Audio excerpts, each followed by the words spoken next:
Hey everybody, one man doing many sports. We're going to talk about NFL upcoming week 4. It requires a video to discuss what's happening. Normally, I would not show these projections right now. However, they're such a disaster that I have to show them and I have to talk about what's going on. So, we've got some really crazy things that happened in the first few weeks. For example, Miami putting up 70 points on Denver last week really makes it look like Denver gives up a lot of points when they're on the road because they gave up 70 in the only road game that they played this year. That's what's creating a ridiculous score here of 61-46. That is, of course, not happening.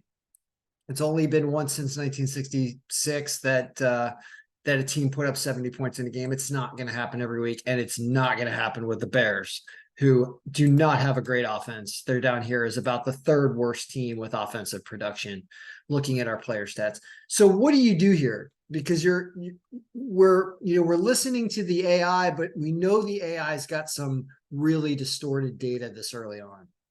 So here's some solutions, because as I have been watching a good deal of football, and I do feel like I have a handle on how these teams have been playing because I've watched so much. So this requires some manual adjustments at this point in the season, even though we're working with all current season stats, which is great.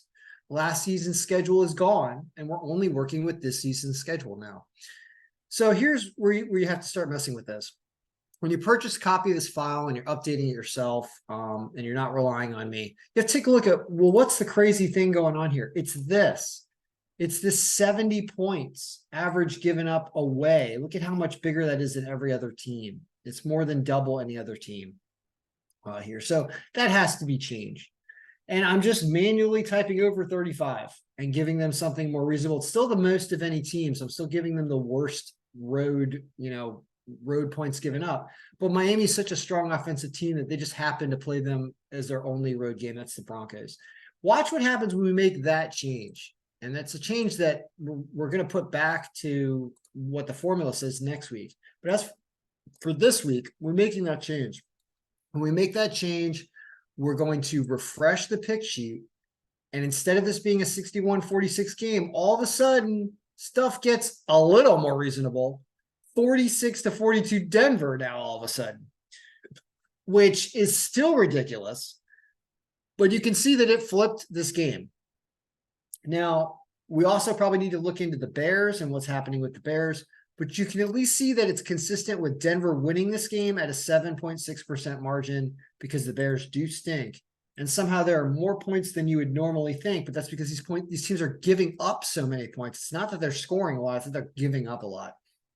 So difficult to assess what's happening here in week 4.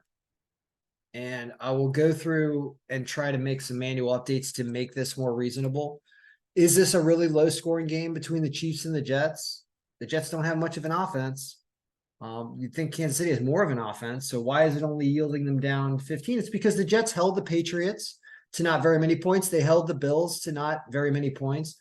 There's a lot of things that are contributing to this. So we're really going to be looking in theory more about what this is doing and not necessarily the specific numbers, because as you can see, it just does not look right. And it didn't look right last week either, in a lot of different games. So we're just dealing with new season stats, guys.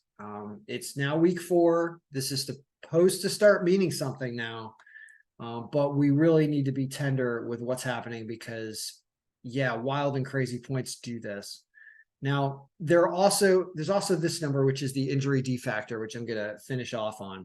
When you are looking at what you've imported into the cube here, all right, there's a number which is related to the injured team of reference defensive C-score and the opponent's defensive C-score injured.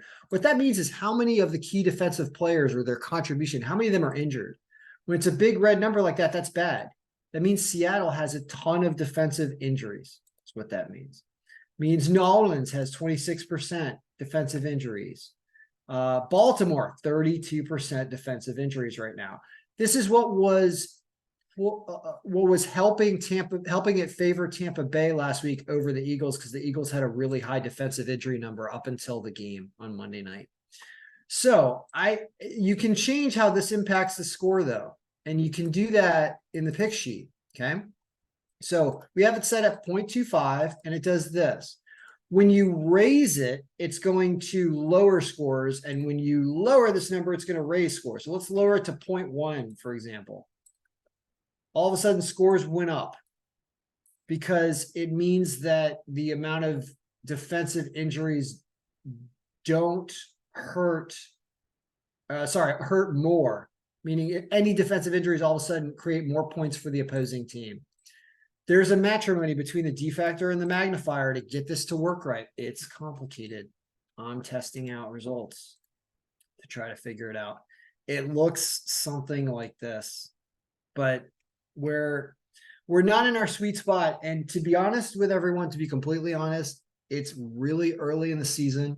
And I put a lot of expectations and effort into early in the season, but you have to take a step back and understand, one, it's gambling, and two, it's really, really too early to get the concrete, exact predicted scores like we like to do later in the season.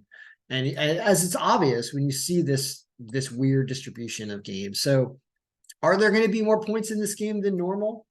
The over-under set at 45. Well, both these teams apparently have terrible defense, but they also don't have good offense. So this is looking more heavily at how poor they are defensively, although it is looking at the points they put up per game. But, it's just really difficult at this point in the season to get things to be more meaningful exactly on the button. So as you can see, it's all over the place. And I will do an update video later in the week after I've really looked into this. I added returns in here. So returns is a new thing that we've added in. And I added those players into the all player sheet, and I messed around with the depth charts, and I've done a lot of stuff. So I will be back with a survivor pool pick of the week. Can I give you one right now? We've used these three, and this seems, no, you do not want to have even Cleveland at home. Detroit also no against Green Bay. Seattle over the Giants. I know it's away, but the Giants have not shown much, almost losing to Arizona, getting romped by San Francisco like they should. Seattle seems like a better team. They did it against Carolina and they won a game. They have some defensive injuries, which, as we saw, make that a little suspect. We've already used the Eagles. We've already used the Niners. This Indianapolis has shown they can upset a team. We haven't used the Chiefs yet, but I'm thinking it's looking more like the Seahawks here. We'll see what happens and whether or not those defensive injuries start to go away later in the week. But I wouldn't trust Minnesota to beat anybody. This game is happening in Europe, Atlanta and Jacksonville, also tough. I wouldn't take the Chargers against anybody. Chicago is bad. You'd think Denver would get a win with Russell Wilson. That should be on the list. We'll see what happens here. But you did just give up 70 points. It says the Patriots beat the Cowboys. It says the Bills beat the Dolphins. It says the Bucks beat the Saints and the Texans over the Steelers. What? It's a messy week anyway. Let's just face it. This is a lot of weird teams. Tennessee over the Bengals. We're going to tentatively say Seattle is the pick because the Giants have not looked good. There's a big win score percentage here. It would either be the Seahawks or the Chiefs. However, I don't like seeing such a low scoring game coming out of this. And the Jets defense is not awful. And this game's in New York, but why would the Chiefs lose? It's looking more like Seattle. Games in New York seem to be focused. And I'm just going to put Seattle because I don't see a lot of other things that we have available that look good. I mean, Minnesota they're just 0-3, but they should beat Carolina. Notice their only terrible line here is the Niners and the Cardinals. And it says this game is only an 8-point differential. Anyway, Cardinals weird upset over Dallas. Like, this is a bad line, terrible line for San Francisco. So we're going to tentatively say Seattle because we're going against the Giants. And Seattle's been okay, even on the road. And it gives you a big, 9-pointer in this. But the file, as you can tell, is a mess. It's a mess. And you can look at historically how all these distributions would have done by looking at the previous weeks. It's all connected by formula right now.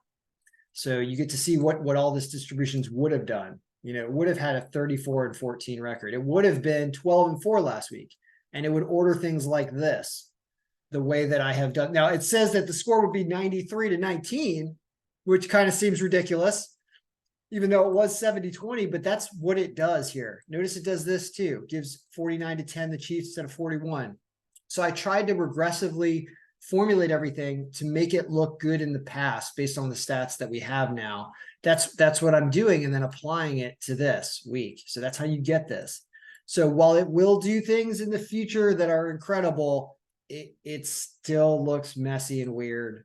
And just hold off on your big, secure picks, because it's not ready yet. It's just clearly not ready yet, even though the update process is pretty standard now. All right. So good luck, everyone. I'm going to go for the Seahawks.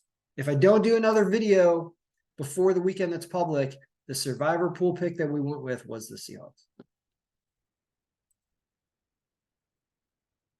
It's up there. You can see that the win score matters. It's really the only ones you should consider are ones with big win scores, and it's favored. Chargers are big win score over the Raiders. I don't know. Kansas City's the more secure pick, but the Jets defense is better. The Giants do not have a good defense. So Seattle should be able to outscore them, even if they give up some with a slightly injured defense. It's a tough week, guys. I can already tell it's a tough week. All right, good luck, everyone. May all your picks be winning. A whole bunch of other sports coming too. Hockey, basketball, WNBA's playoffs are going on. College football has a big weekend. It never ends. Good luck. May all your picks be winning.